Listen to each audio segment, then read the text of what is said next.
इसको वहाँ रख दीजिए।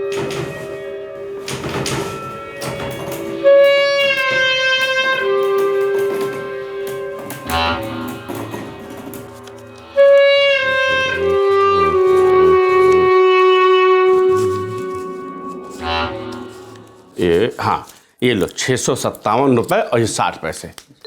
और हाँ, ये रसीदें लो जिनको देना है, हैं? और यहाँ दस्तखत करो।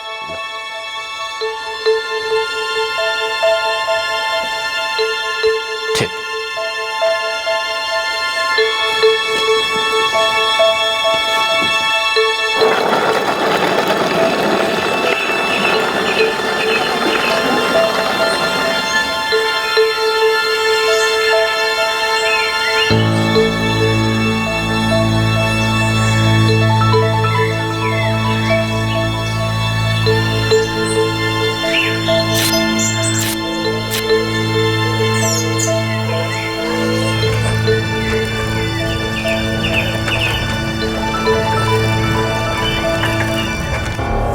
वो हमारे भैया हैं। कहाँ है वो शहर से बाहर गए हुए हैं। माफ़ करिएगा, ये मनी ऑर्डर हम सिर्फ उन्हीं को दे सकते हैं। जी हम कह तो रहे हैं कि हमारा बेटा है, आपको जो भी जानकारी चाहिए हम अभी ये दे देते हैं। माफ़ कीजिए चाचा जी, हम शशांक को ही पैसा दे सकते हैं, काहे कि मनी ऑर्डर उसी के नाम से आया है ना। अब ई का नाटक है, वो तो 1 महीने बाद आएगा ना।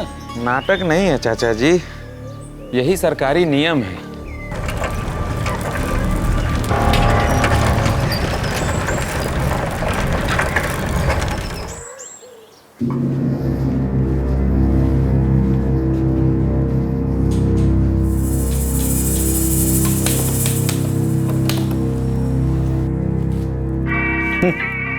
ये दीनानाथ भी बड़ा किस्मत वाला है। जिंदगी में इसने जरा भी पापड़ नहीं बेले और इसकी किस्मत तो देखो, बड़े आराम से इसे नौकरी मिल गई। सीधा पोस्टमैन बन बैठा है, जरा भी रगड़ाई नहीं हुई है, सीधा नीचे से ऊपर गया है। दीनानाथ, हम काम में व्यस्त हैं, पैसा रख दो, अभी बाद में गिन लेंगे। ये बाकी बचे हुए 4 रसीदें हैं और 357 रुपये 60 पैसा है।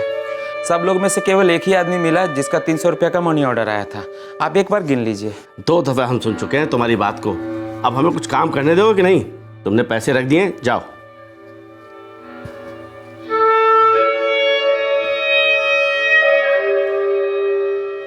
साल 1984, उस जमाने में 357 रुपए 60 पैसे का बहुत मोल था, बल्कि केवल 57 रुपए 60 पैसे भी बहुत मायने रखते थे। एक साधारण पोस्टमैन दीनानाथ शर्मा के लिए ये 57 रुपए 60 पैसे उनकी जिंदगी के 29 साल की इंसाफ की लड़ाई बन गई।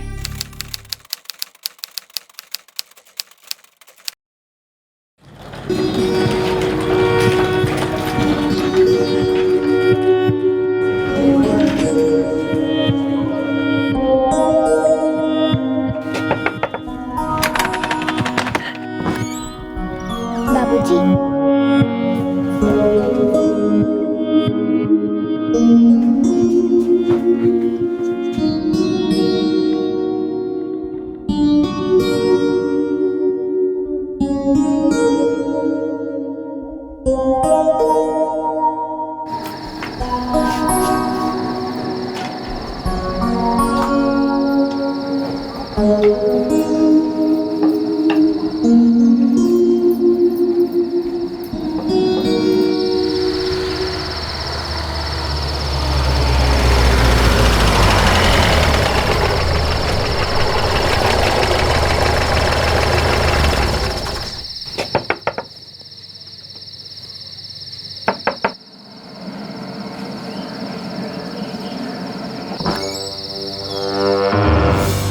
पोस्टमैन दीनानाथ शर्मा जी।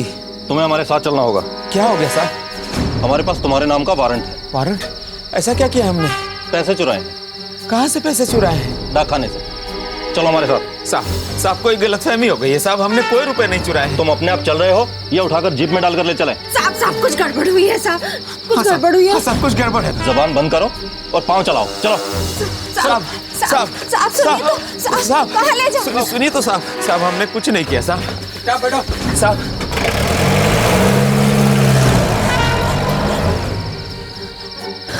अरे पूजा का ख्याल रखना, हम दिनेश चाचा को लेके पुलिस थाना होकर आते हैं, ठीक है? जा।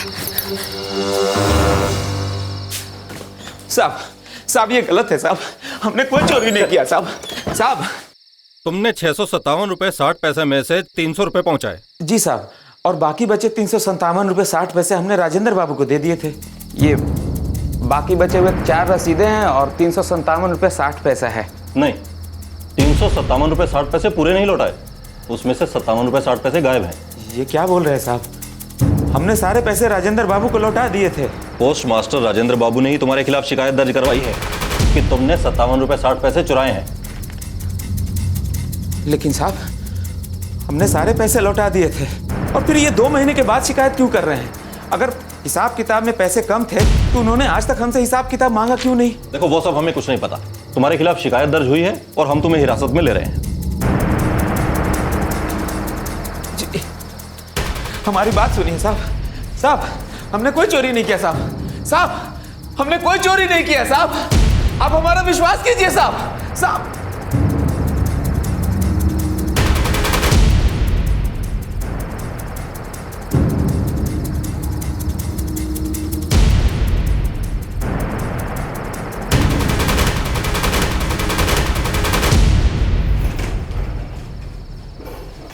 देखो कुछ नहीं हो सकता, कंप्लेंट दर्ज हुई है और हमें कार्रवाई करनी ही पड़ेगी। लेकिन साहब हमारे पति बहुत ईमानदार है, चोरी कभी नहीं करेंगे। हम भी एक ईमानदार पुलिस ऑफिसर हैं, कानून के हिसाब से ही चलेंगे। हाँ चाहो तो तुम कल मजिस्ट्रेट के सामने जमानत की अर्जी दे सकती हो।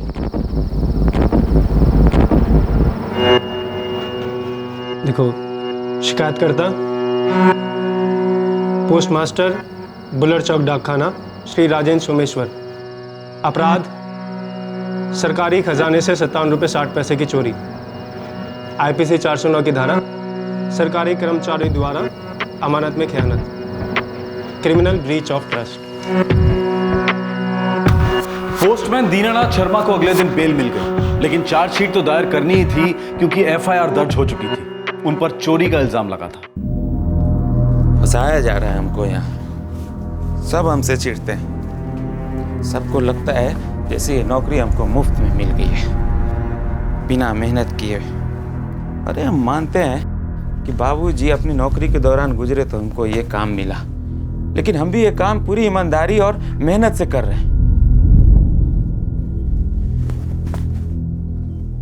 उन लोगों को हमारे साथ ऐसा नहीं करना चाहिए था।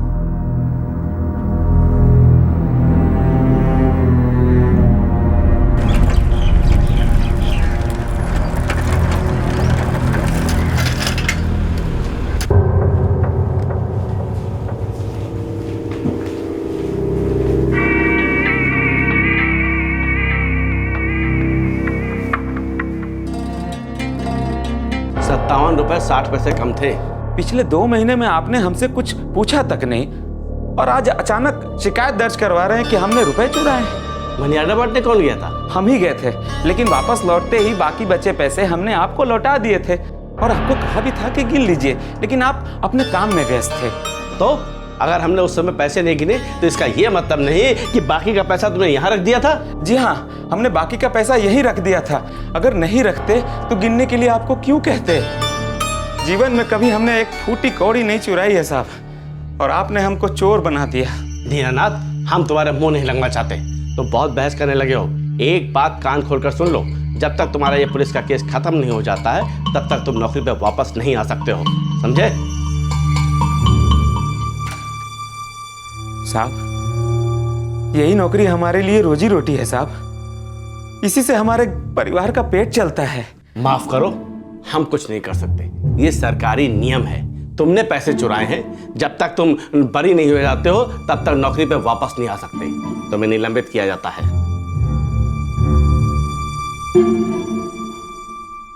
क्या मतलब? केस खत्म कर दो। हमें निलंबित कर दिया गया है साहब, नौकरी चली गई है, इसी से तो हमारा परिवार चलता था साहब। पोस्ट मास्टर साहब ने सीधे शिकायत दर्ज करवा दी। कम से कम एक बार हमसे हिसाब किताब तो पूछना चाहिए था। देखो दीनानाथ, एफआईआर दर्ज हो चुकी है, अब बिना कार्रवाई किए कुछ नहीं हो सकता, तुम्हें थोड़ा टाइम इंतजार करना पड़ेगा। तो फिर आप जांच करिए ना साहब, हमने चोरी नहीं की है और हमें डर भी नहीं है। बस थोड़ा जल्दी कर देते साहब तो। देखो दीनानाथ, तुम हमें मत सिखाओ कि हमें क्या करना है और क्या नहीं करना। हम जो भी करेंगे तुम्हें अपने आप पता चल जाएगा।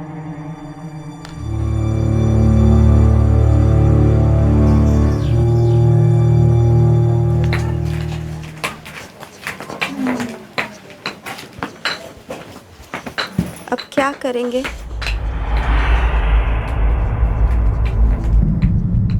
जब तक आपकी नौकरी वापस नहीं मिल जाती, हम कोई काम कर लें बाहर। तुम क्या करोगी? किसी के घर का काम पकड़ लेते हैं, झाड़ू पोछा। क्या बक रही हो? बोल क्या रही हो? नहीं नहीं, हमें काम जल्दी ही वापस मिल जाएगा। वो लोग ऐसे ही हमको झूठा इल्जाम में फंसाकर निलंबित नहीं करा सकते।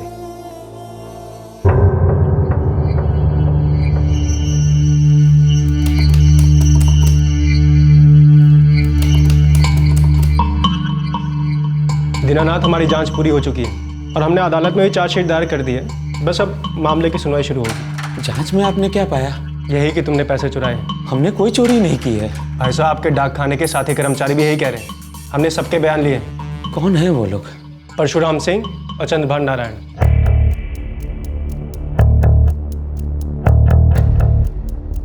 इसका मतलब हमें अदालत जाना पड़ेगा।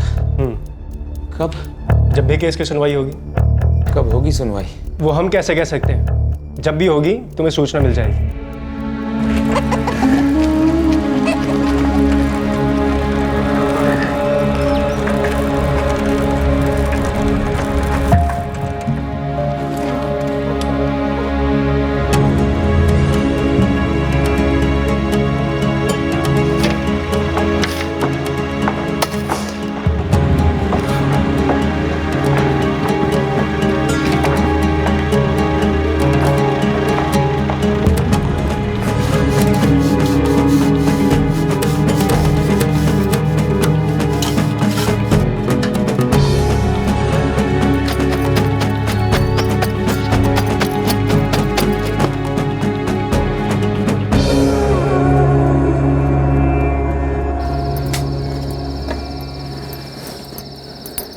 क्या बोले वो लोग?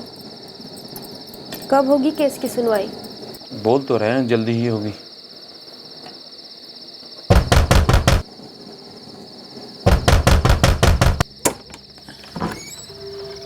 अरे नागेंद्र जी, नमस्ते, आइए ना।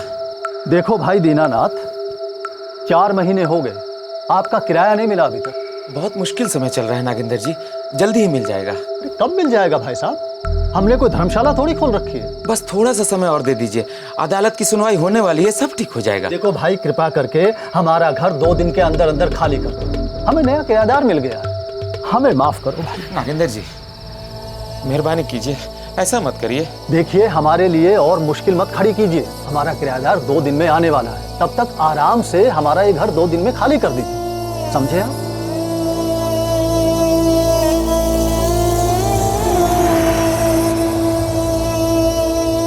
अब हमको क्या पता कि कोर्ट केस की सुनवाई कब करेगा।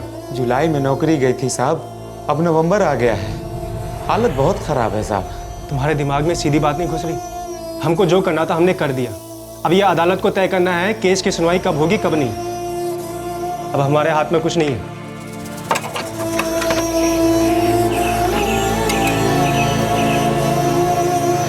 चलो नागेंद्र जी को चाबी दे देते हैं, फिर निकलते हैं। चलो बेटा।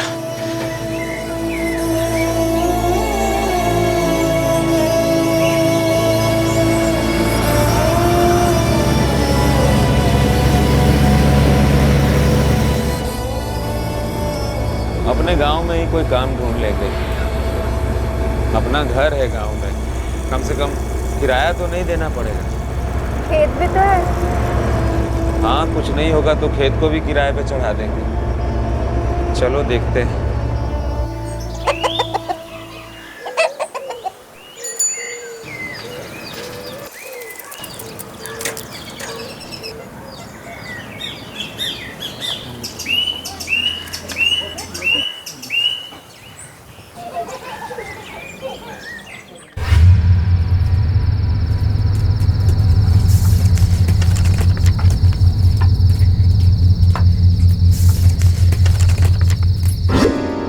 अदालत से केस की तारीख है।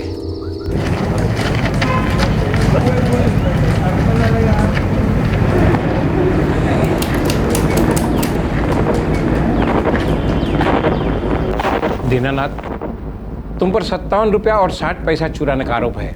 क्या तुम्हें मंजूर है?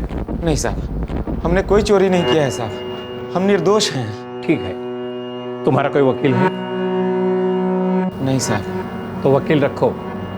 अगर तुम वकील नहीं रख पाए तो अदालत तुम्हें एक वकील मुहैया करवाएगी और केस की सुनवाई उसके बाद होगी। अगला केस।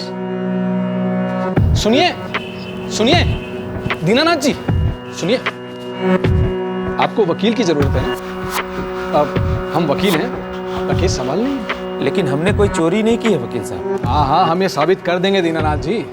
अब देखिए, अगर आप कोर्ट से वकील लेंगे ना तो वो सरकारी वकील होगा, और आप पर तो जो मुकदमा है वो भी सरकारी खजाने से पैसे चुराने का है, वो आपको नहीं जितवाएगा। तो इसीलिए तो कह रहे हैं, हम संभाल लेंगे आपका केस।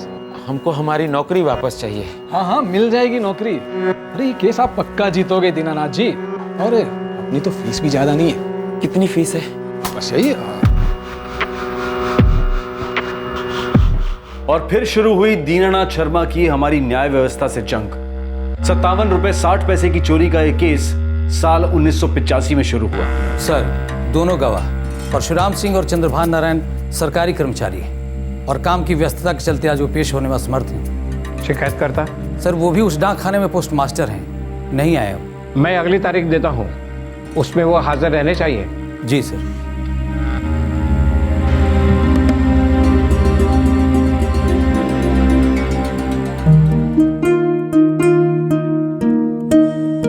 ये बिल्कुल तुम पर गई है माधवी। इसका नाम आरती रख दें?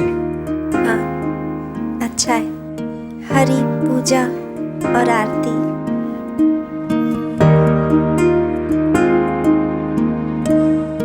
अब क्या करे दीनानाथ, अरे हर बार कोई गवाह पेश ही नहीं होता अदालत में और अगली तारीख मिल जाती है। लेकिन हमारी नौकरी वापस कब तक मिल जाएगी वकील साहब? तुम इस केस को पक्का जीतोगे दीनानाथ। अरे कोई माई का लाल तुम्हें हरा ही नहीं सकता, बस थोड़ा विश्वास रखो।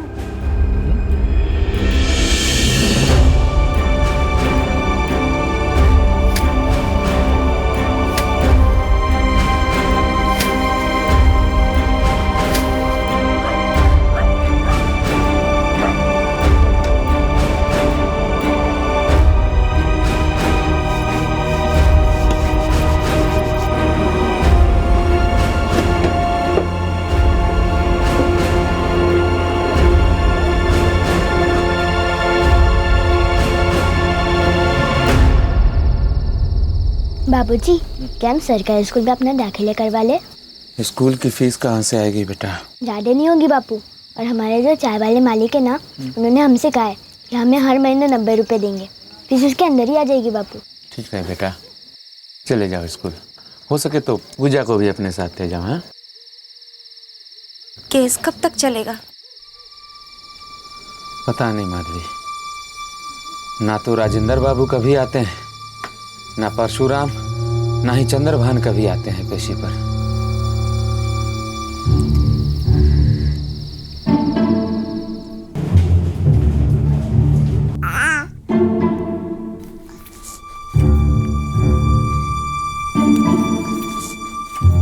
गोपाल नाम कैसा रहेगा?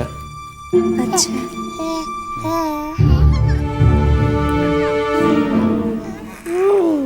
अब तुम ही बताओ हम क्या करें?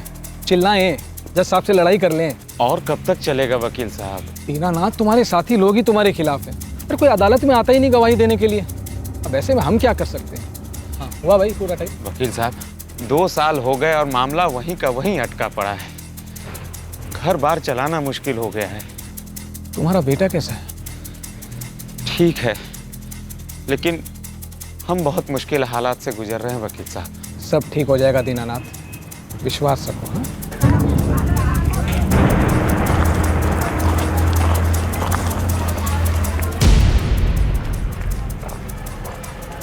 क्या दुश्मनी लगा रखी है तुमने? आखिर कहना क्या चाहते हो? हम तो बस ये कहना चाह रहे थे कि आखिर आप लोग कौन से जन्म का दुश्मनी निकाल रहे हैं हमारे साथ। वाह, उल्टा चोर कोतवाल को डांटे। पैसे तुमने चुराए हैं और हमसे दुश्मनी की बात कर रहे हो? क्या चाहते हो तुम? हम सब लोग अपना काम धंधा छोड़ करके तुम्हारे सेवा में अदालत के चक्कर काटे? देखिए, हम बहुत परेशानी में हैं। 2 साल हो गए हमारी नौकरी गए, अदालत में केस चलते चलते, लेकिन आज तक आप लोगों में से कोई भी पेशी पे आने का नाम ही नहीं ले रहे हैं। दीनानाथ, अपनी ये भड़ास तुम जज साहब के सामने जाके निकालो। हमारे पास आने से कुछ नहीं होगा। और सुनो, दोबारा हमारा भेजा खाने के लिए मत आना, समझे? जाओ यहाँ से।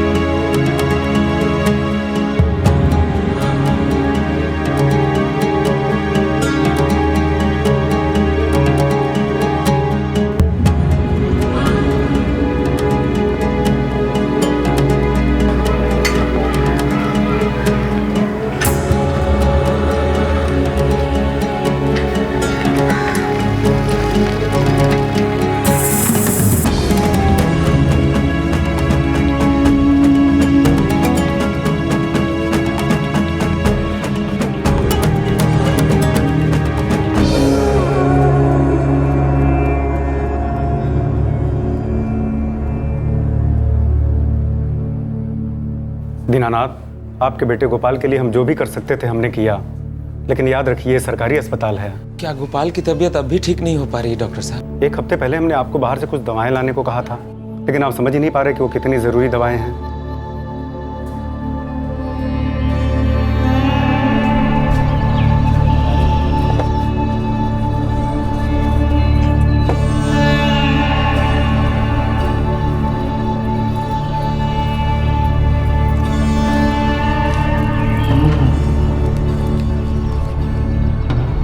बाबूजी, मेरे पास बस इतने ही है। ये चाय वाले सेठ से कुछ और मांग लो ना बेटा। वो ना बोलता है।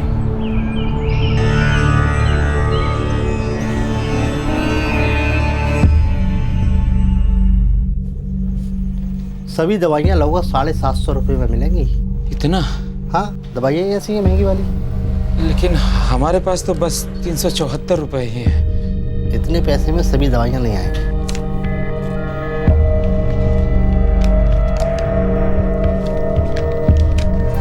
साल 1991, 57 रुपए 60 पैसे की चोरी का मामला दर्ज हुए 7 साल बीत चुके थे और इस केस को अदालत में चलते हुए 6 साल गुजर गए। दीनानाथ और माधवी अपना एक और बच्चा खो चुके थे। अपने पुश्तैनी खेतों का एक हिस्सा बेचने के बावजूद भी वो अपनी बेटी गुड्डी को बीमारी की चपेट में आने से नहीं बचा पाए। लेकिन केस अब भी चल रहा था और चलता ही जा रहा था।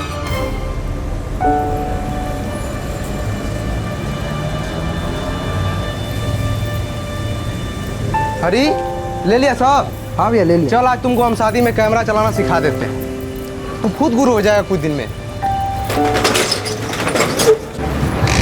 चल, आ बैठ जा। बैठ गया? हाँ भैया, चल।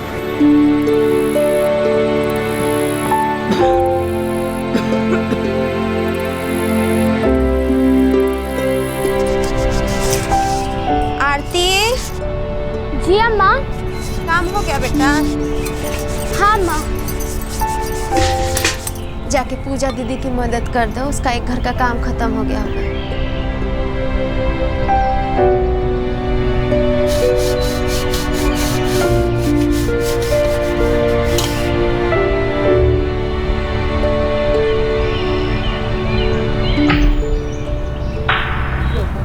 बड़ी मुश्किल से सुनवाई की तारीख मिली है। कुछ फायदा होगा? जोर लगाएंगे, एड़ी चोटी का जोर लगाएंगे। विश्वास रखो दीनानाथ।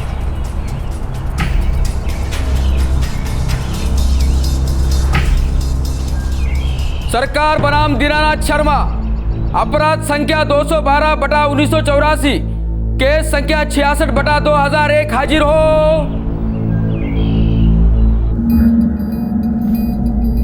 57 रुपये 60 पैसे चोरी का मामला। जी जज साहब, मेरे मुवक्किल पे ये जो 57 रुपये 60 पैसे की चोरी का इल्ज़ाम लगाया गया है बेबुनियाद है। 57 रुपये 60 पैसे की चोरी? 1984? जी सर, 1984 से इस केस की सुनवाई चल रही है। प्रोसिक्यूशन के वकील कौन है? सर, ये केस बस अभी अभी मेरे पास आया है। मैं चार्जशीट देख रहा हूँ। सर प्रोसिक्यूशन आज तक एक भी गवाह इस अदालत में पेश नहीं कर पाया है और इसी वजह से ये केस आज तक घसीटता चला जा रहा है। पर ऐसे क्यों हुआ? ये और कुछ नहीं है सर, इस मामले को लटकाने के हथकंडे हैं और इसी वजह से मेरे मुवक्किल दीनानाथ शर्मा पिछले 17 सालों से अपनी नौकरी से निलंबित हैं। सर, मुझे इस केस को ठीक से पढ़ने समझने के लिए ज़रा वक्त चाहिए। मैं अदालत से एक और तारीख की विनती करता हूँ।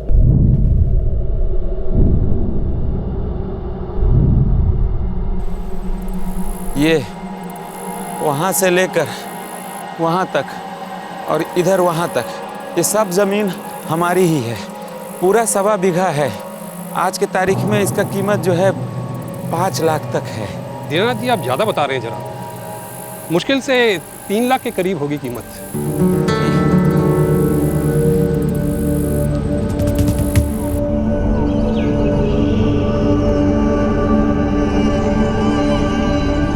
आओ बेटा, हम तुम्हारा ही इंतजार कर रहे थे। बैठो बैठो। क्या बात है बाबूजी?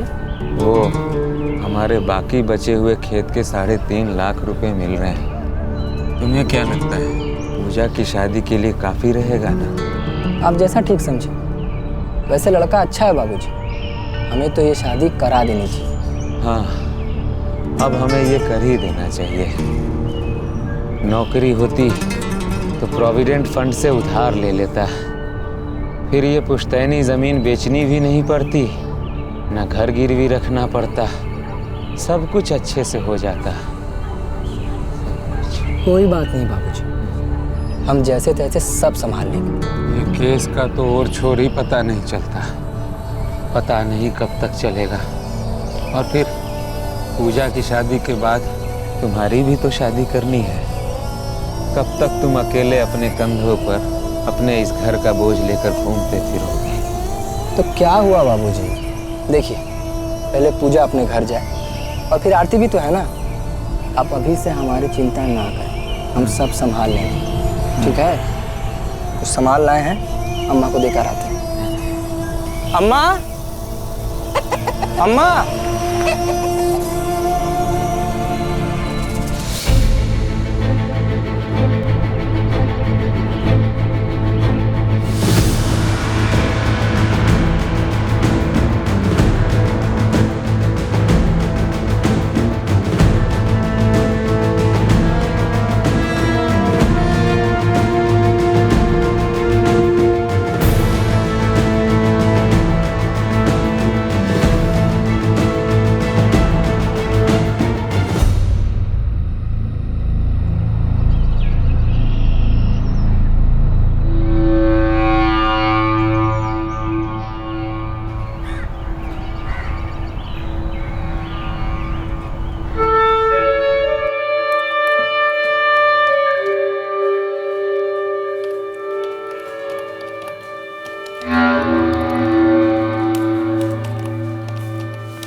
एक्सक्यूज मी बाबा, कहाँ जा रहे हैं आप? हम राजेंद्र बाबू से मिलने जा रहे थे। राजेंद्र बाबू? जी। पर वो तो रिटायर हो चुके हैं।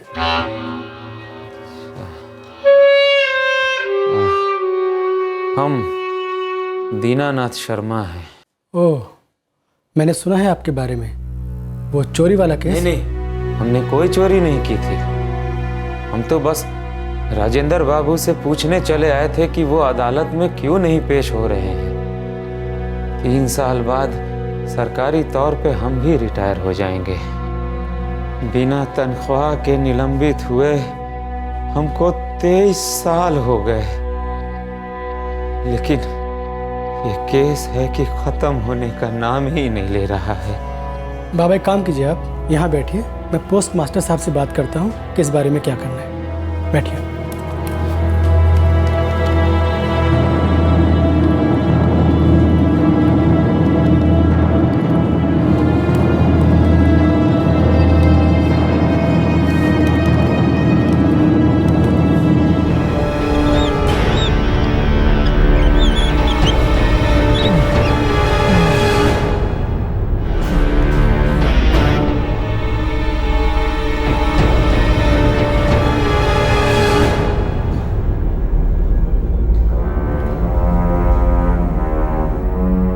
डॉक्टर साहब, कैसा है हमारा बेटा? अभी हालत स्थिर है। ये साधारण सीने का दर्द नहीं था, उसे हल्का दिल का दौरा पड़ा है। दिल का दौरा? हाँ, लगता है बहुत स्ट्रेस लेता है वो। तुझे आराम की जरूरत है। डॉक्टर साहब कह रहे थे कि तू चिंता बहुत करता है। कुछ नहीं बाबूजी, वो थोड़ा काम ज्यादा था ना, इसीलिए। आप लोग चिंता ना करें, है ना? ऐसे चिंता ना करें बेटा, तुम ही तो हो हमारे लिए आखिरी उम्मीद। बाबूजी हमको कुछ नहीं होगा।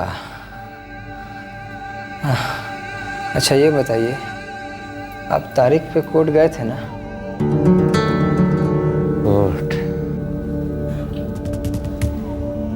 आप कोर्ट गए थे कि नहीं बाबूजी? नहीं गए थे। आप कोर्ट काहे नहीं गए बाबूजी? कोर्ट जाने का क्या फायदा? वहां जाकर हम सिर्फ बैठे रहते हैं और एक नई तारीख लेकर वापस लौट आते हैं। सिर्फ हम ही तो हैं जो इतने सालों में कोर्ट जाते रहे।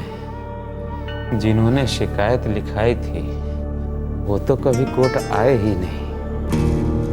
सिर्फ हम ही वहां जाकर बैठे रहते हैं, एक बेवकूफ की तरह। बाबूजी हम हार नहीं मानेंगे,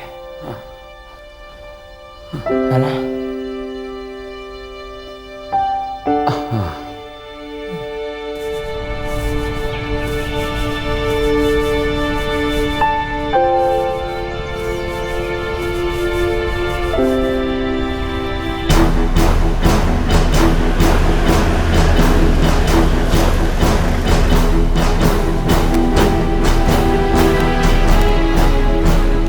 जी जी आपके लिए वारंट। वारंट किस लिए? पिछली 5 सुनवाई में नोटिस देने के बाद भी आप अदालत में नहीं आए, हमें आपको गिरफ्तार करना पड़ेगा। हम सुनवाई की लगातार मांग कर रहे हैं, हम जरूर जीतेंगे दीनानाथ, बस विश्वास रखो। क्या राजेंद्र बाबू, परशुराम और चंद्रभान इतने सालों में एक बार भी अदालत में पेश हुए क्या? नहीं, कभी नहीं आए। तो फिर हम कैसे जीतेंगे? पिछले 24 सालों में वो लोग एक बार भी अदालत में पेश नहीं हुए, उन्हें कुछ नहीं हुआ, और हम कुछ एक बार अदालत में पेश नहीं हो पाए तो हमको गिरफ्तार कर लिया गया। देखो दीनानाथ, विश्वास तो तुम्हें रखना ही पड़ेगा। तुम तो जानते हो अदालत की कार्रवाई है।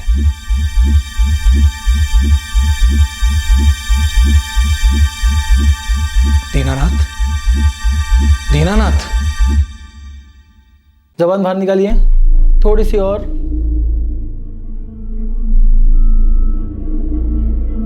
सांस लीजिए। डॉक्टर साहब सब ठीक है ना? ठीक तो है, लेकिन उनसे बात करते वक्त मुझे वो डिप्रेस्ड लगे। हाँ, आजकल वो ज्यादा बात भी नहीं करते हैं।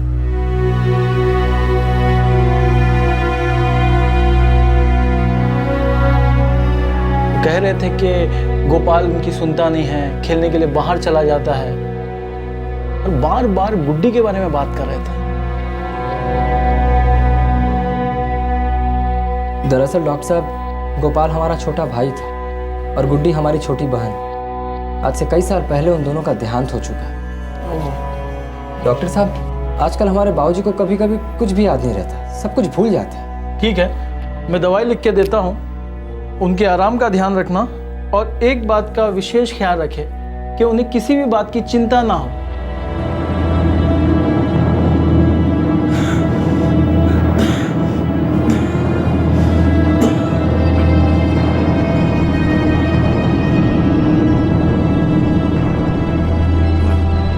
गोपाल, ए गोपाल, कहाँ है गोपाल? गोपाल कहाँ है? हाँ? बैठिए बैठिए। हाँ, गोपाल कहाँ है? काहे इधर उधर की बात सोच रहे हैं, आराम करिए ना। गोपाल को अच्छे से खाना खिलाया करो, उसकी तबीयत ठीक नहीं रहती आजकल। हाँ, हम खिला देंगे, आप आराम करिए, चलिए। हाँ। हाँ।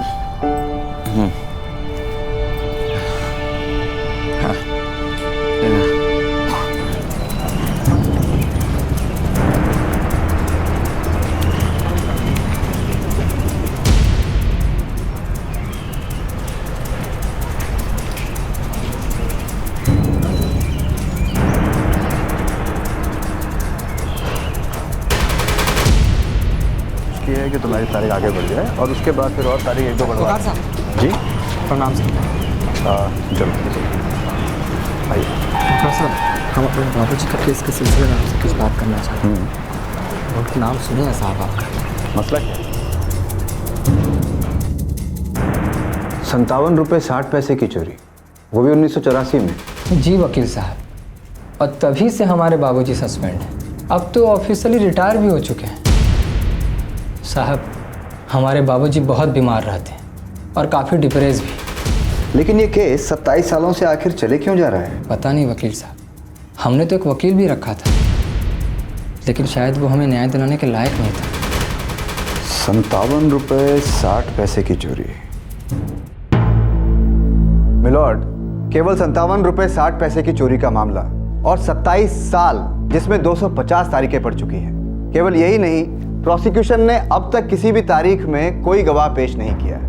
मिलॉर्ड, मेरा मुवक्किल दीनानाथ शर्मा पिछले 27 सालों से सस्पेंड चला आ रहा है, बिना किसी तनख्वाह या किसी भी बेनिफिट के, और पिछले 3 साल पहले तो वो ऑफिशियली रिटायर हो चुके हैं। मिलॉर्ड, प्रोसिक्यूशन ने चार्जशीट में जिससे गवाह बताया है, उसका भी यही कहना है कि पोस्ट मास्टर ने कहा था कि दीनानाथ शर्मा ने जो रकम लौटाई थी उसमें 57 रुपये 60 पैसे कम थे, और ये शिकायत भी पैसे लौटाने के करीब 2 महीने बाद की गई। किसी भी गवाह ने अपनी आंखों से नहीं देखा कि दीनानाथ शर्मा ने 57 रुपये 60 पैसे कम लौटाए।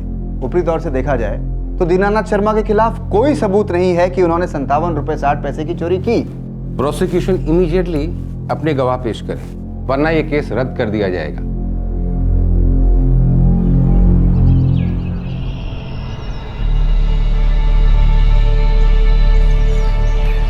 बाबूजी, हमने नया वकील कर लिया है, बहुत अच्छे वकील हैं वो। अब देखिएगा केस बहुत जल्दी निपट जाए, है ना?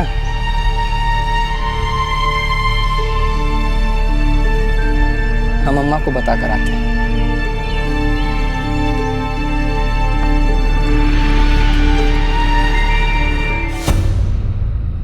अब तो हद हो चुकी है मिलॉर्ड। 29 साल गुजर चुके हैं, शिकायतकर्ता भी गुजर चुके हैं मिलॉर्ड। 1984 में लगाए गए आरोपों का एक भी सबूत नहीं है, सब बेबुनियाद है मिलॉर्ड। 300 तारीखें भी पड़ चुकी है। मेरा भी यही मानना है। दीनानाथ शर्मा के खिलाफ कोई सबूत नहीं मिलने के कारण उन्हें 57 रुपये 60 पैसे की चोरी का दोषी नहीं माना जा सकता है। ये केस सबूतों के अभाव के आधार पर रद्द किया जाता है। नेक्स्ट।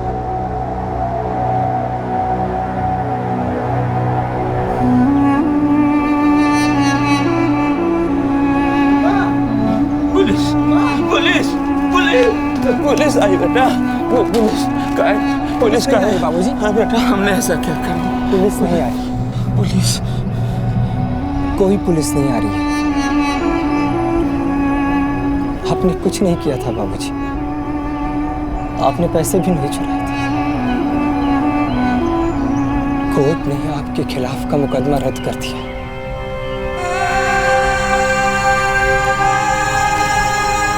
केस खत्म हो गया बाबूजी। केस खत्म हो गया? हाँ बाबूजी। तो हमने रुपए नहीं चुराए थे ना बेटा? हमने कोई चोरी नहीं की थी।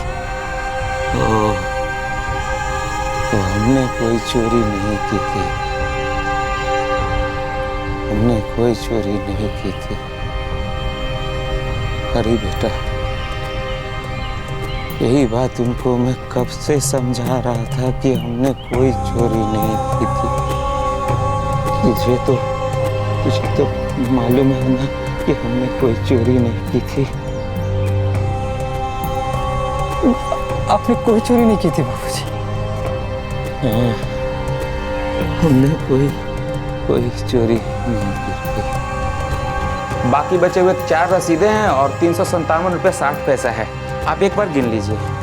बोला था उनको मैंने कि हमने कोई चोरी नहीं की है। तब से बोल रहा था हमने कोई चोरी नहीं की थी। हमने कोई चोरी नहीं की थी। 29 साल और 300 तारीखों के बाद कहीं जाकर ये केस खत्म हुआ। पोस्टमैन दीनानाथ शर्मा जब 36 साल के थे तब उन पर 57 रुपए 60 पैसे की चोरी का आरोप लगा था, और आज जब वो 65 साल के हो चुके हैं तो सबूतों के अभाव में ये केस खत्म हुआ है। दीनानाथ शर्मा का बेटा हरी इतने सालों तक उनके बिना तनख्वाह के रहने के मुआवजे के लिए कोर्ट जाने की सोच रहा है। उसकी मांग है कि इतने सालों की सैलरी और बेनिफिट्स उन्हें ब्याज सहित मिले, और हम उम्मीद करते हैं कि इस मुआवजे का हक मिलने में उन्हें और 29 साल न लग जाए। करोड़ों के घोटाले और हजारों करोड़ों के स्कैम्स की जांच सालों तक चलती रहती है। कुछ केसेस जो कि अंजाम तक पहुंचते हैं उनमें आरोपी को कुछ सालों की सजा होती है और एक राई के दाने जितनी पेनल्टी लगती है, जो कि घोटाले की रकम के सामने कुछ भी नहीं होती। कभी भी आरोपी से घोटाले में गुम हुई रकम की रिकवरी का कोई फैसला नहीं सुनाया जाता, और सिर्फ 57 रुपए 60 पैसे की चोरी के आरोप में एक आदमी को 29 साल तक इंसाफ के दरवाजे पर ठोकरें खानी पड़ती है। उसे उसकी नौकरी से सस्पेंड कर दिया जाता है और उसे सैलरी और नौकरी के साथ जुड़े बेनिफिट्स के बिना ही रहना पड़ता है। अपने इंसाफ की इस लड़ाई में जैसे तैसे घर परिवार को चलाने की जद्दोजहद में वो बीमारी की वजह से अपने 2 बच्चों को भी खो बैठता है। अपने बच्चों की शादी के लिए अपना आखिरी सहारा अपनी जमीन तक बेच देता है। भारत की कई अदालतों में 1 साल से ज्यादा के पेंडिंग केसेस हजारों की संख्या में है, और कहीं कहीं तो ये संख्या लाखों में है। ऐसे में अगर लोग ये कहते हैं कि हमारी व्यवस्था में पूरी तरह से सफाई और बदलाव की जरूरत है, तो इसमें गलत क्या है? हमारे आज के एपिसोड की दूसरी कहानी।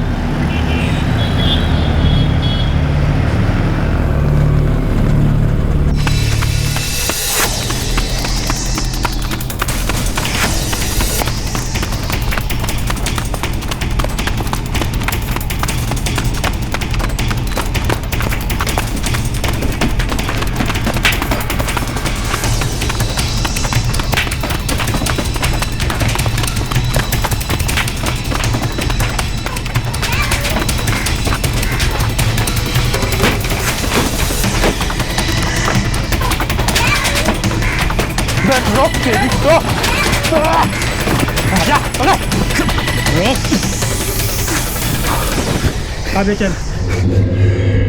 साहब जाने दो साहब, इस बार छोड़ दो, दोबारा ऐसा नहीं करूँगा। हाँ हाँ, तू थोड़ी ना चोरी करेगा, तू तो बड़ा संत महात्मा है। चल चल।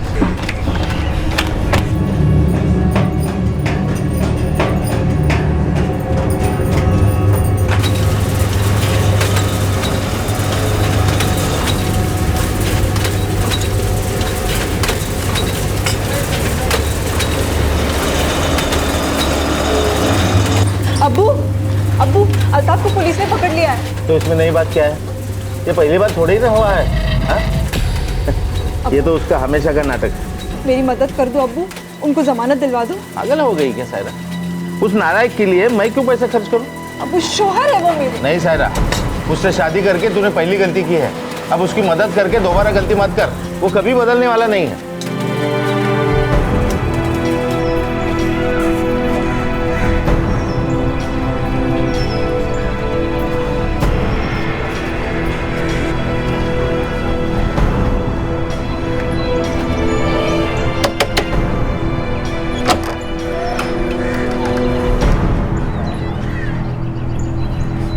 सायरा, मेरे पास इतने पैसे नहीं हैं बेटा। मेरे 2 बच्चे हैं अम्मी, उन्हें मैं कैसे संभालूंगी? अम्मी, कम से कम आप तो मेरी बात समझो। सारा, रकम छोटी होती तो मैं तुम्हारी मदद कर सकती थी, पर रकम बहुत बड़ी है बेटा। तू अपने अब्बू से क्यों नहीं कहती? मैं उनसे बात करके आई हूँ अम्मी, उन्होंने पैसे देने से मना कर दिया। तो फिर मैं तेरी मदद कैसे कर सकती हूँ बेटा? तुमको ना ही मेरी परवाह है ना ही बच्चों की। क्या जरूरत थी अल्ताफ चोरी करने की? गलती हो गई सायरा, आगे से ऐसा नहीं करूंगा। बस इस बार मुझे यहाँ से निकलवा दे। कैसे निकलवाऊं अल्ताफ? मैं पैसे कहाँ से लाऊं? अब्बू ने मना कर दिया है और अम्मी के पास इतना पैसा नहीं है। कुछ भी कर सायरा, मुझे यहाँ से बाहर निकलवा। बच्चों की कसम खा के कहता हूँ कि बाहर निकल के चोरी छोड़ दूंगा, कोई काम ढूंढ लूंगा, सीधी सादी जिंदगी जीऊंगा। बस तू मेरी जमानत करवा सायरा।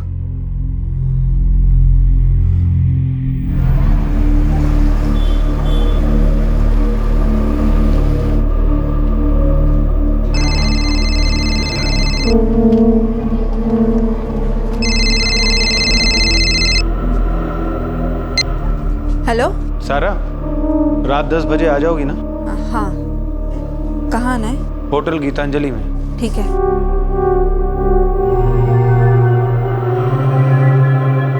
शोएब, माजिद, मैं थोड़ी देर के लिए बाहर जा रही हूँ, तुम दोनों अकेले ठीक से रहना। हाँ ठीक है अम्मी। और मैंने खाना बना कर रख दिया है, टाइम से खा लेना।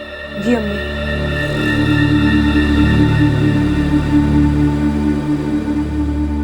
एक अच्छी जिंदगी के लिए सबसे आसान रास्ता है मेहनत और ईमानदारी का।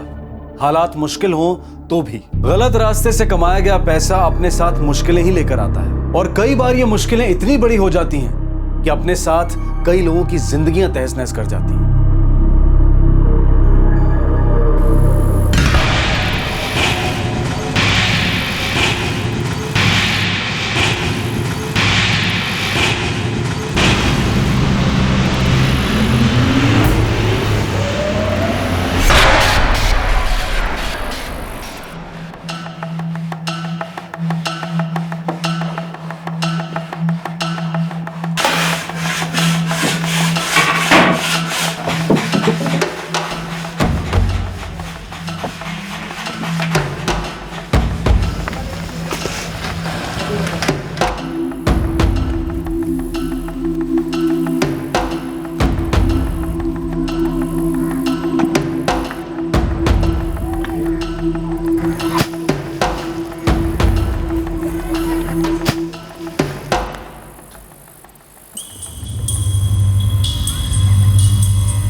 मुकुंद भाऊ। हाँ, उधर नाले पे एक बढ़िया सूटकेस पड़ा है। क्या सूटकेस? हाँ भाऊ, एकदम टिप टॉप कंडीशन में है। हाँ हाँ भाऊ।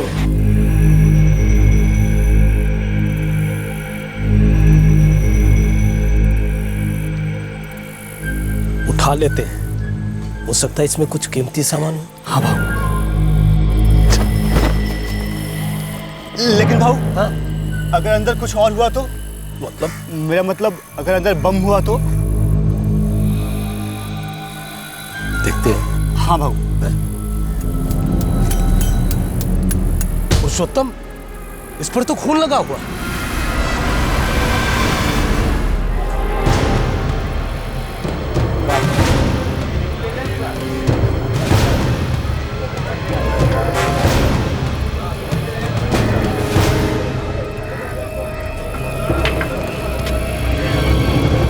काम कर, आधी बॅग पलटी करा मग उघडायचे.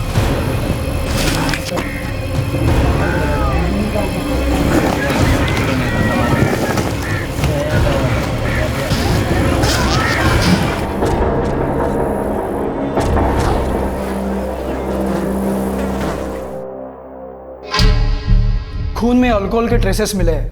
मौत कितने बजे हुई होगी? करीबन 18 या 20 घंटे पहले। मतलब कल 20 अक्टूबर संडे को सुबह 10 से 12 के बीच ये खून हुआ होगा। जी हाँ, मरने वाला मुसलमान है, खतना हुआ है इसका।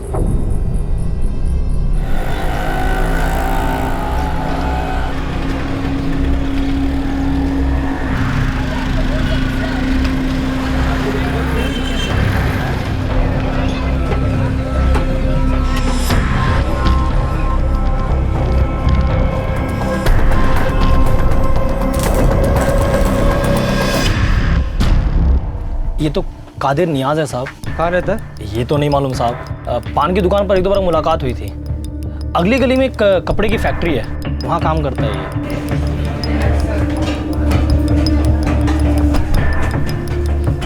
या अल्लाह, मैं वही सोच रहा था कि आज कादिर भाई काम पे आए क्यों नहीं। इनका घर कहाँ है? यही पीछे की चाली में, गोली नंबर 45।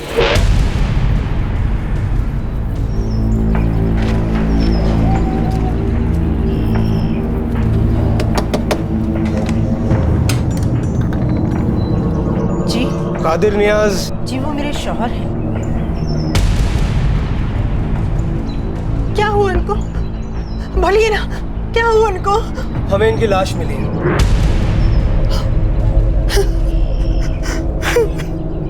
पोस्टमार्टम रिपोर्ट के हिसाब से कादिर की मौत कल सुबह या दोपहर को हुई है। हमें लाश आज सुबह मिली। आपने पता लगाने की कोशिश नहीं की आपका पति कल से घर पर नहीं आया, कहाँ गया होगा वो? साहब मैंने फोन किया था सुबह उनको, लेकिन उनका फोन बंद आ रहा था। सुबह? आपका पति कल से गायब है और आपने आज सुबह फोन किया था? कई बार वो बिना बताए अपनी अम्मी के घर चले जाते थे, रात भर वहीं रुकते थे और अगले दिन लौट आते थे। उनका नंबर क्या है? 444-678-778। कादिर की अम्मी रहती कहाँ है? हमारे घर से 2 गली छोड़कर तीसरी गली में। ये लोग कौन है? ये अल्ताफ है और ये उसके 2 बच्चे, शोएब और माजिद। ये अल्ताफ कौन है? अल्ताफ मेरी बेटी सारा का शौहर है। सारा उसकी दूसरी बीवी है। शोएब और माजिद अल्ताफ की पहली बीवी के बच्चे हैं। आपकी बेटी मतलब कादिर की बेटी? नहीं साहब, सारा मेरे पहले शौहर की बेटी है। वो गुजर गए। उसके बाद मैंने कादिर नियाज से दोबारा निकाह कर लिया। ये फोटो हमें उसी सूटकेस से मिला था जिसमें कादिर की लाश मिली थी।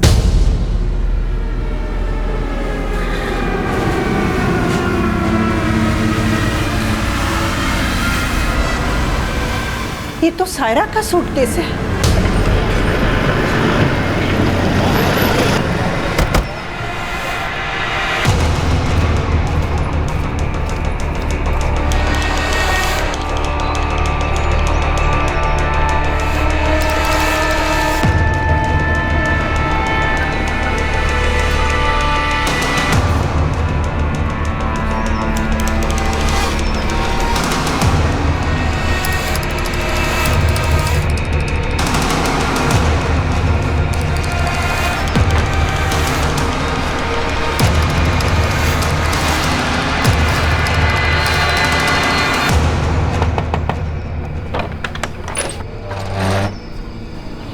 जी कादिर नियाज आपके बेटे हैं? जी हाँ। सायरा को मैंने 3 दिन पहले कहीं जाते देखा था। अल्ताफ के 2 बच्चे हैं, शोएब और माजिद, वो कहाँ हैं? वो तो नहीं पता साहब, लेकिन हाँ आप शाजिया से पूछ सकते हैं। वो अल्ताफ की बहन है, यही अगली गली में ही रहती है। खोली नंबर क्या है? कादिर कल रात में घर में नहीं आया। क्या बात है, आप उसके बारे में क्यों पूछ रहे हैं? किसी ने उनका खून कर दिया है, हमें उनकी लाश मिली।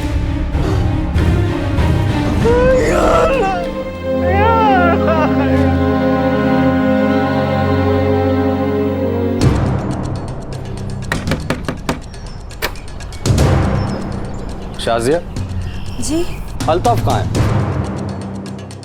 भाईजान तो शोएब और माजिद को कल दोपहर ही यहाँ छोड़ गए थे। कितने बजे? शोएब, अब्बू तुम लोगों को यहाँ कितने बजे छोड़ के गए थे? 1:30 बजे। बेटा तुम्हारे अब्बू कहाँ हैं? नहीं पता। बेटा तुम्हें पता है? तुम्हारी अम्मी कहाँ है? हमें नहीं पता। सायरा कहाँ है? नहीं मालूम साहब। मुझे अल्ताफ का मोबाइल नंबर चाहिए। 1 मिनट।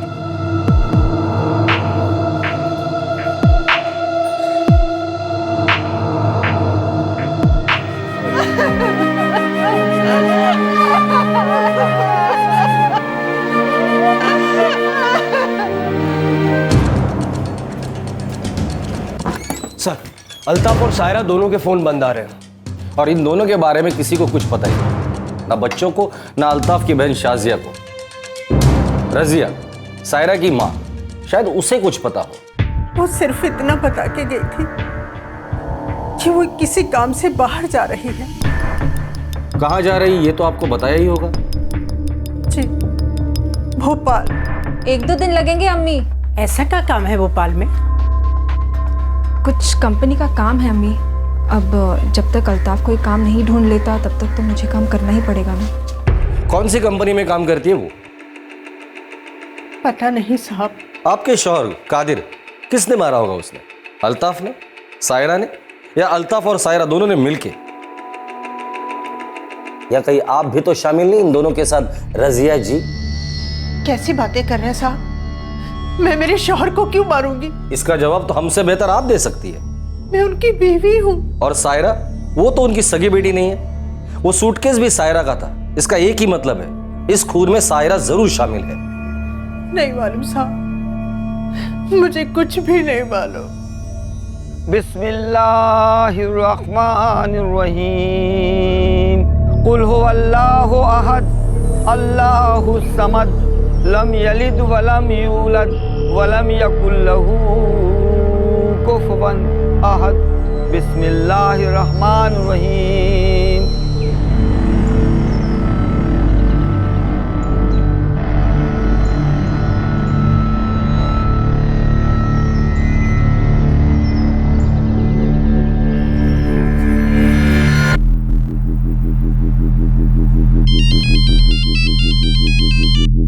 हाँ इस्माइल साहब, अल्ताफ एक हिस्ट्री शीटर है साहब। आसपास के थाने में रिकॉर्ड चेक करो, कई बार पकड़ा जा चुका है। छुप के कहाँ बैठा है वो?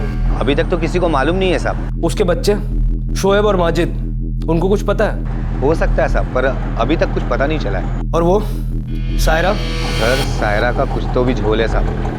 तो कहाँ काम करती है, किस कंपनी में काम करती है, किसी को कुछ नहीं मालूम। ठीक है, कुछ पता चले तो बताना। सर,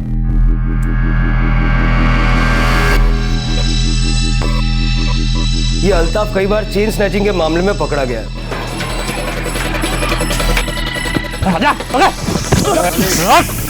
पिछली बार पकड़ा गया था, उसे जेल हो गई और साल भर बाद बाहर आया। सायरा के बारे में क्या पता चला? कुछ नहीं। कौन सी कंपनी में काम करती है, क्या काम करती है, कुछ पता नहीं चला। उसका फोन भी स्विच ऑफ है और वो भोपाल गई हुई है, ऐसा उसकी मां रजिया का कहना है। देशपांडे नक्की काहीतरी गडबड है।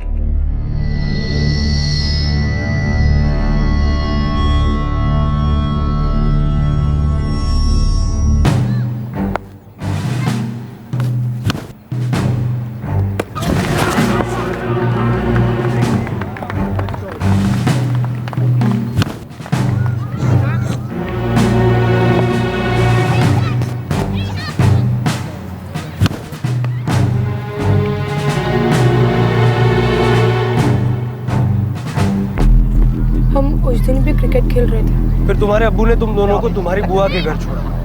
हाँ। कुछ बताया नहीं उन्होंने कि कहाँ जा रहे हैं? नहीं। माजिद को पता होगा?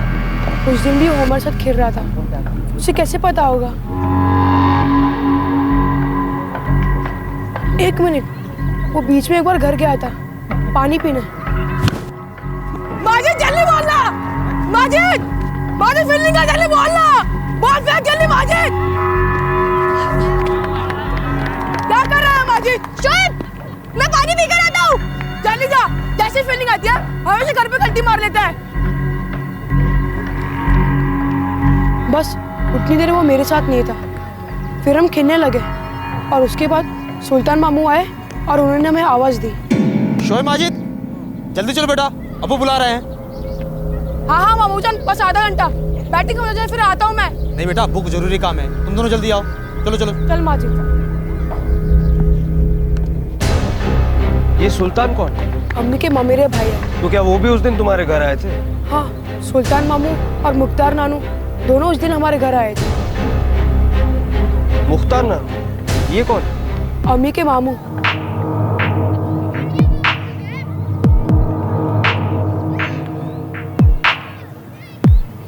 मुख्तार सायरा का मामा और सुल्तान सायरा का ममेरा भाई। अब ये 2 नाम सामने आए थे। अब तक अल्ताफ को ही मुख्य आरोपी माना जा रहा था और साथ ही सायरा पर भी शक किया जा रहा था क्योंकि लाश उसके सूटकेस में मिली थी। और अब ये 2 नए नाम सामने आए थे। क्या ये एक प्लान मर्डर था? आखिर इस खून का मकसद क्या था और क्या रजिया इस बारे में कुछ जानती थी? मुख्तार मेरा चचेरा भाई है और सुल्तान उसका बेटा है। वो गांव से आए थे। वो दोनों 20 अक्टूबर को अल्ताफ और सायरा के घर पर थे। ये दोनों अल्ताफ के घर में क्या कर रहे थे?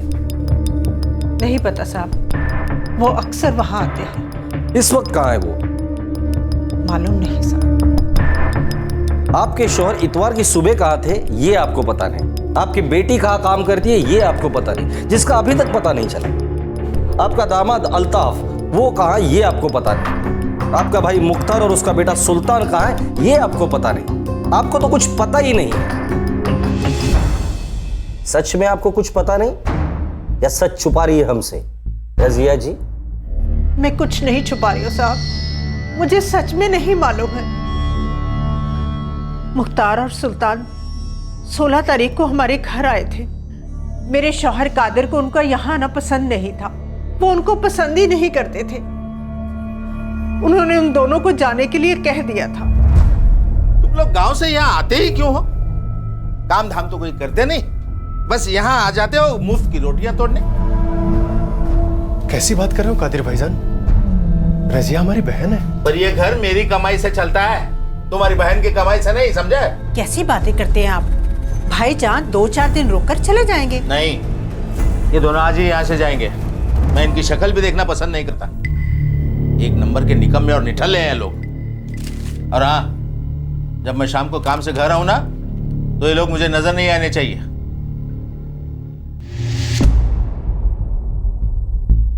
मुख्तार और सुल्तान चले गए। वो अक्सर सारा के घर रुका करते थे। आपके शौहर को किसने मारा? इन सब ने मिलकर मारा? क्या आप जानती थी कि ये लोग ऐसा कुछ करने वाले हैं? खुदा कसम साहब, मैं कुछ नहीं जानती, मुझे कुछ नहीं मालूम। सर, कादिर के मोबाइल पे आखिरी कॉल 20 अक्टूबर को सुबह 9:30 बजे आया था। कहाँ से? पासी के किसी पीसीओ से। पीसीओ से? देशपांडे, ये प्लान मर्डर है। अल्ताफ के कॉल रिकॉर्ड्स आ गए? कल तक आ जाएंगे। मुझे पूरा यकीन है वो लड़का माजिद, वो कुछ ना कुछ तो जानता है। उसके चेहरे पर साफ दिखाई दे रहा था वो डरा हुआ है। उसने कुछ ना कुछ तो देखा जरूर है।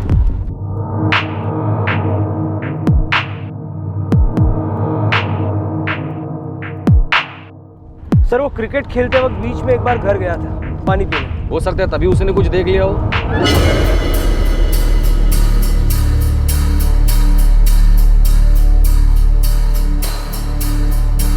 बेटा माजिद, देखो मुझे पता है कि तुम कुछ जानते हो। क्या देखा था तुमने? सच सच बता दो। देखो बेटा, तुमने तो कुछ गलत नहीं किया है ना, तो फिर मुझसे डरने की क्या जरूरत है ना? बता दो बेटा, क्या देखा था तुमने?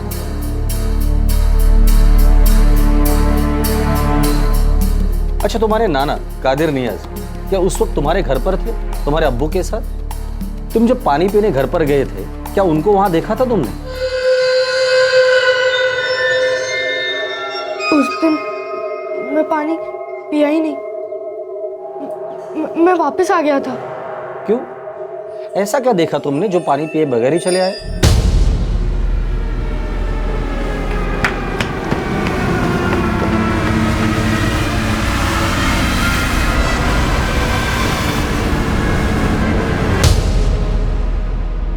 डरो नहीं बेटा, बता दो क्या देखा था तुमने?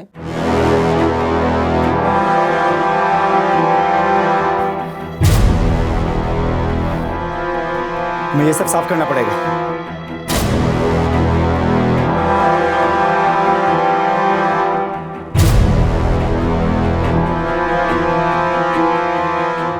देखो बेटा, तुम्हारी कोई गलती नहीं है, तुमने तो सिर्फ सच बताया है ना? देखिए बच्चा बहुत डरा हुआ है, ख्याल रखिए उसका।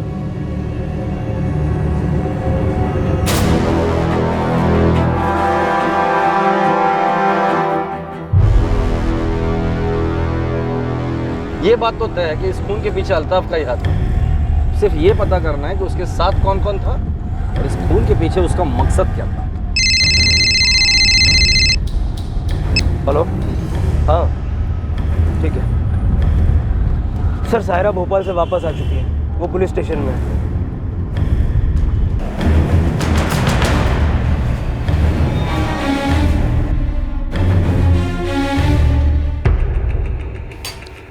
अल्ताफ कहाँ है? पता नहीं साहब। साहब मैं अभी 1 घंटे पहले ही लौटी हूँ। आते ही अम्मी ने बताया कि क्या हुआ है। तुम्हें सच में नहीं पता था कि तुम्हारे सौतेले पिता का खून हो चुका है? नहीं साहब, मैं काम से बाहर गई थी भोपाल। मोबाइल क्यों बंद रखा था? देखो सायरा, सब सच सच बता दो, वरना तुम्हारे लिए बहुत मुश्किल होगा ये साबित करना कि तुम इसमें शामिल नहीं हो। साहब मुझे जैसे ही पता चला कि ये सब हुआ है और आप लोग मुझसे बात करना चाहते हैं, मैं सीधे थाने चली आई। यहाँ आके कोई एहसान नहीं किया है हम पर। नहीं भी आती ना तो 1 आध दिन में हम तुम तक पहुंच ही जाते थे। भोपाल क्यों गई थी और किस लिए गई थी? कंपनी के काम से गई थी। कंपनी के काम से गई थी और मोबाइल बंद रखा था? कहाँ काम करती हो और क्या काम करती हो? मैं कपड़ों की फैक्ट्री में काम करती हूँ। मार्केटिंग का काम है। मार्केटिंग का काम है और मोबाइल बंद रखा था?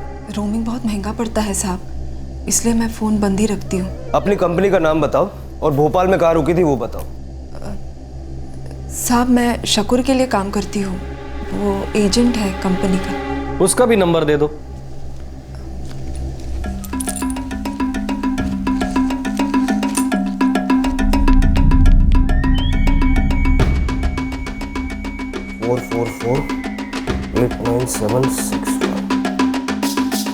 भोपाल में कहाँ रुकी थी?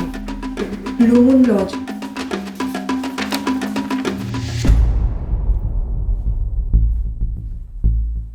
अल्ताफ कहाँ है? मुझे नहीं पता साहब। एक बात तो तय है कि तुम्हारे पति अल्ताफ ने तुम्हारे सौतेले पिता कादिर नियाज का खून किया है, और मुझे यह भी पता है तुम्हें इन सब की जानकारी थी। नहीं साहब, साहब मेरे अब्बू ने अल्ताफ से कुछ 18,000 रुपए उधार लिए थे और वो वापस नहीं लौटा रहे थे। बस इसी बात को लेकर दोनों में झगड़ा था।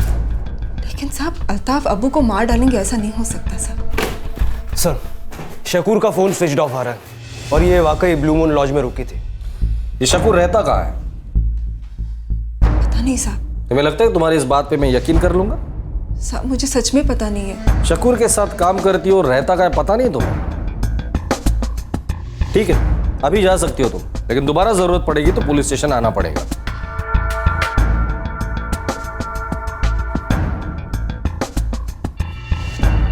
ये झूठ बोल रही है, पता करो ये शकूर कौन है, करता क्या है, और ये 18,000 का चक्कर क्या है ये भी पता करो। ये बात लगभग साफ थी कि कादिर नियाज के खून में अल्ताफ का ही हाथ था, और इस बात की भी संभावना थी कि मुख्तार और सुल्तान ने उसकी मदद की थी। लेकिन खून का मकसद क्या था? भोपाल से लौटते ही सायरा ने खुद पुलिस स्टेशन में आकर बताया कि उसके अब्बू और उसके शौहर के बीच में 18,000 रुपए के लेन देन को लेकर झगड़ा था, जो कि उसके अब्बू ने अल्ताफ से उधार लिए थे। क्या इस खून का मकसद वाकई पैसा ही था? पता नहीं साहब, मेरे शौहर ने कब पैसे उधार लिए थे। क्या इस 18,000 को लेकर आपके शौहर और अल्ताफ के बीच कोई झगड़ा था? झगड़ा तो था साहब, पर सच क्या था वो मुझे नहीं मालूम। 18,000? अरे कौन से 18,000? मैंने नहीं लिए किसी से 18,000। झूठ बोल रहे हैं आप। सायरा ने आपको वो पैसे दिए थे। देख अल्ताफ, सायरा झूठ बोल रही है। मैंने कभी कोई उससे पैसा नहीं लिया है। तुम कहानी बना रहे हो। तेरे पास कोई काम धाम है नहीं ना? अरे बीबी की कमाई खाता है तू। अरे मर्द हो तो मर्द जैसा जीना सीखो। कोई ढंग का काम देख ले और अपनी बीबी बच्चों को पाल। चल निकल।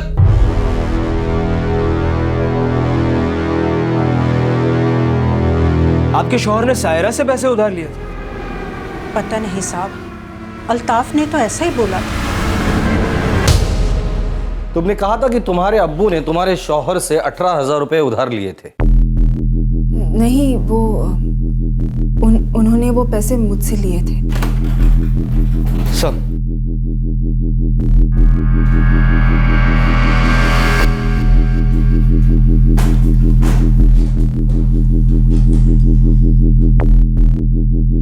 सर, अल्ताफ के मोबाइल से लास्ट कॉल 20 अक्टूबर की रात को 1:30 बजे, यानी कि 21 अक्टूबर की सुबह में किया गया था। कहाँ गया था? लखनऊ। लखनऊ में किसे? जलालुद्दीन, लखनऊ का रहने वाला। लखनऊ पुलिस को इन्फॉर्म करो, इस जलालुद्दीन के बारे में डिटेल इन्फॉर्मेशन निकालो। हाँ सर। और हाँ सर, शकूर जिसके लिए सायरा काम करती है वो किसी कंपनी का एजेंट नहीं है, तो एस्कॉर्ट एजेंट है, लड़कियों का धंधा करता है।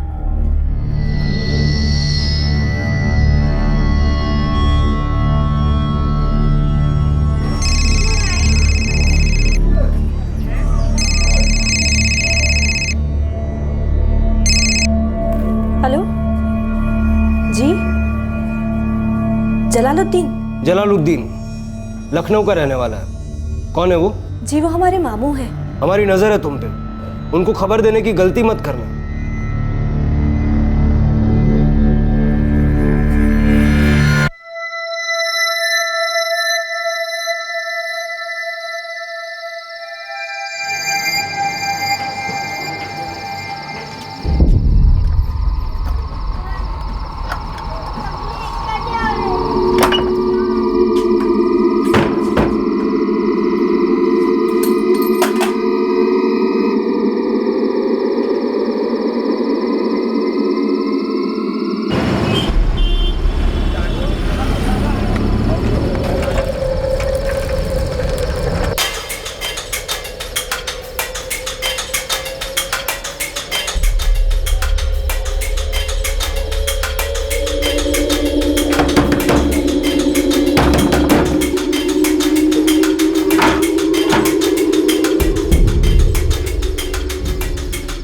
जलालुद्दीन जी।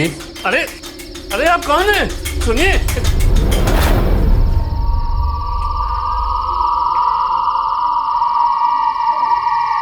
चले।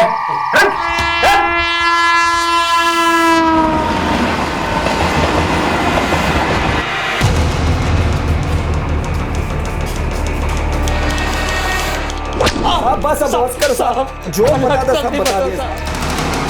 अल्ताफ और सुल्तान की बहुत धुलाई की, लेकिन उनको नहीं पता कि मुख्तार कहाँ है। वो कह रहे कि मुख्तार लखनऊ से 2 दिन पहले ही निकल गया। मुख्तार के गांव के पुलिस को इन्फॉर्म कर दो और उसके खिलाफ लुकआउट नोटिस जारी करो। अल्ताफ और सुल्तान अब पुलिस की हिरासत में थे। 20 अक्टूबर को आखिर हुआ क्या था? वो कौन था जिसने कादिर नियाज को मारा था और फिर लाश को सूटकेस में बंद करके नाले के पास फेंक दिया था? आखिर ये खून क्यों किया गया था?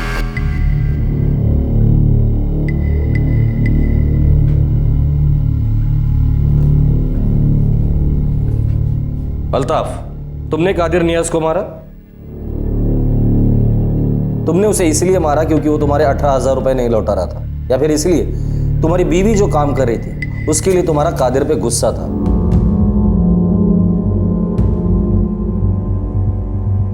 तुमको ना ही मेरी परवाह है और ना ही बच्चों की। क्या जरूरत थी अल्ताफ चोरी करने की? बच्चों की कसम खा के कहता हूँ कि बाहर निकल के चोरी छोड़ दूंगा, कोई काम ढूंढ लूंगा, सीधी सादी जिंदगी जीऊंगा। बस तू मेरी जमानत करवा सायरा। सारा, रात 10 बजे आ जाओगी ना? हाँ। कहाँ आना है? सारा ने अपने अबू को मेरी जमानत के लिए 18,000 रुपए दिए थे। उसने वो पैसे भी रख लिए, मेरी जमानत भी नहीं करवाई। पर सायरा तो तुम्हारे जमानत के लिए मदद मांग रही थी, फिर उसके पास इतने सारे पैसे कहां से आ गए?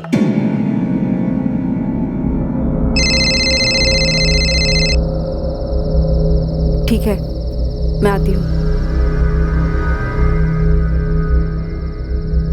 कहाँ जा रही हो? काम पे।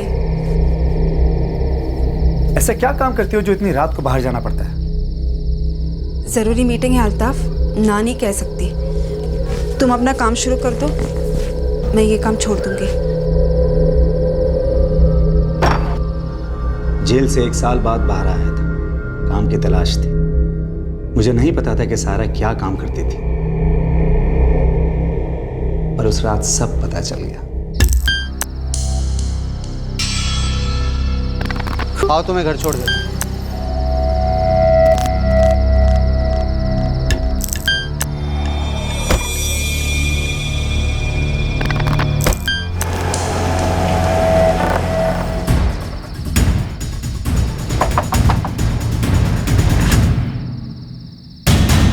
कहाँ थे तुम?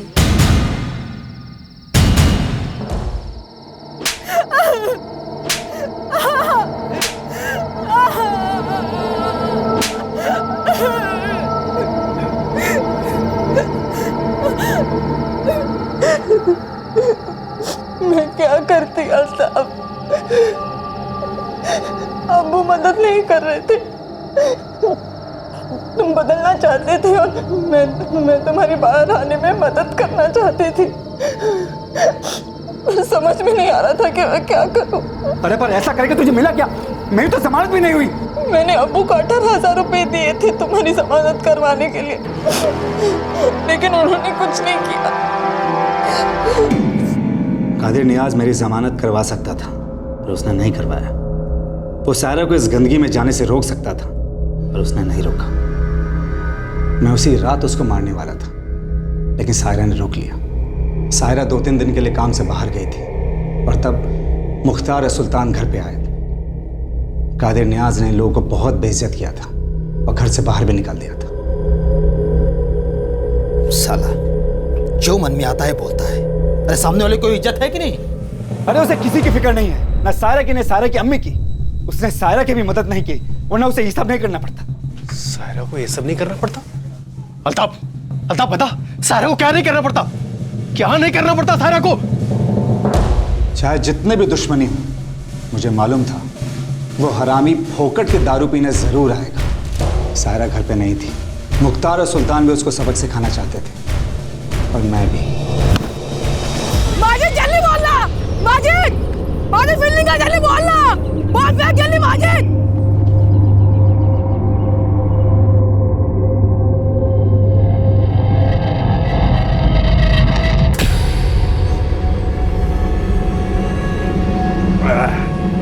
मस्त ये रे अल्ताफ, कहाँ से ले? हट से, एकदम ताजी है। और लो ना अबू। अरे थोड़ा थोड़ा थोड़ा। अरे बस बस। अरे अबू लो ना। बस। अरे लो ना। अरे ये पियो।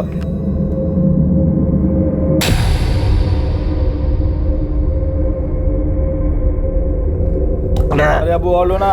अरे नहीं। अरे लो लो लो ना। बस बस अल्ताफ, अरे बस, बहुत मजा आया, बहुत मजा।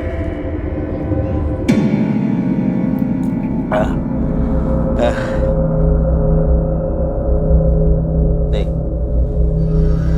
अब कोई ढंग का, इज्जत का काम ढूंढ ले। कब तक बीबी की कमाई पे जिएगा? हाँ? मर्द बन मर्द।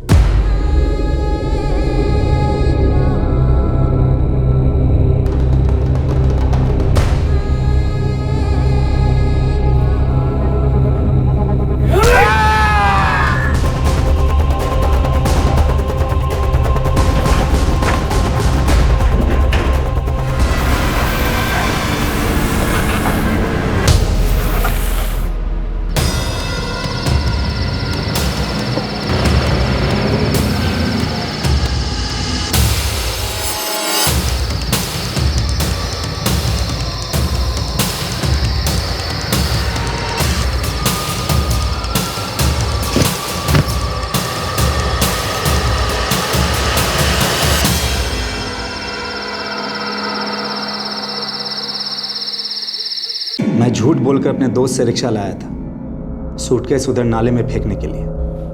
शिंदे, स्टेटमेंट में इसके सिग्नेचर ले लेना। हो साहब।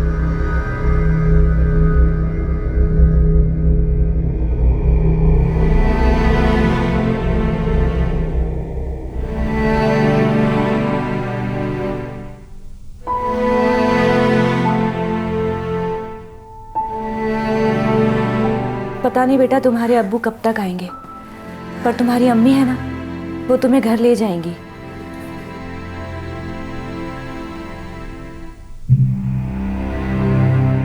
तीसरा आरोपी मुख्तार अभी तक लापता है।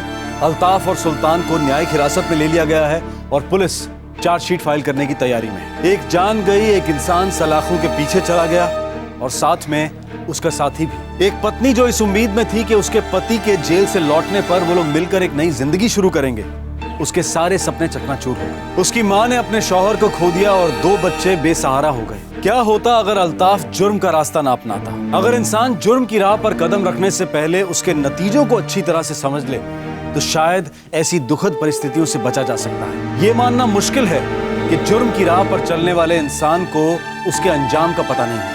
हालात कितने भी तकलीफदेह क्यों ना हो, लेकिन गलत रास्ते से कमाया गया पैसा अपने साथ सिर्फ मुश्किलें ही लेकर आता है। और कई बार ये मुश्किलें इतनी बड़ी होती हैं कि अपने साथ कई जिंदगियां तहस नहस कर जाती हैं। आपसे फिर मुलाकात होगी क्राइम पेट्रोल दस्तक में एक और नए केस के साथ। तब तक अपना ख्याल रखें, सुरक्षित रहें और याद रखें, क्राइम नेवर पेस। जय हिंद। क्राइम पेट्रोल्स के और भी दिलचस्प कहानी देखने के लिए हमारे चैनल को सब्सक्राइब करें और बेल आइकॉन दबाना न भूलें।